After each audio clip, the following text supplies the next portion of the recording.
যাব না, ঢাকাতেই থাকবো। আমাদেরকে জোর করে অন্য কোনো বিভাগে নেওয়ার দুঃসাহস দেখাবেন না।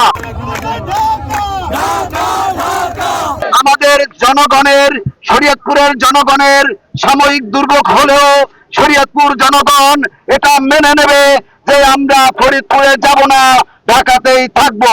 আমরা যেতে চাই না ফরিদপুর, আপনারা জোর করে নিতে পারবেন? সম্ভব। আমাদেরকে জোর করে অন্য কোনো বিভাগে নেওয়ার দুঃসাহস দেখাবেন না। সরকারকে বলে দিতে চাই, স্পষ্ট ভাবে বলে দিতে চাই। এবং আমরা যদি বলছি আজকে আমাদের বিক্ষোভ সমাবেশ শেষে আপনারা বক্তব্য রাখবেন, এরপরে 5 তারিখে আমাদের গণসমাবেশ রয়েছে, সেইখানে গণস্বাক্ষর হবে। আমরা সরকারের বিরুদ্ধে মামলা করব, সরকার তার বাহানা করবে, সরকারের বিরুদ্ধে মামলা করব। সব মশার বিরুদ্ধে সুরক্ষা দিতে এলো বসুন্ধরা এক্সট্রিম অ্যারোসল, মশার বিরুদ্ধে এক্সট্রিম সুরক্ষা। আমরা শরীয়তপুরবাসী, ঢাকার অতি নিকটবর্তী। আমরা ওই ফরিদপুরে আমাদের দূরত্ব বেশি, আমাদের সংস্কৃতি কোনো কিছু মিল নাই।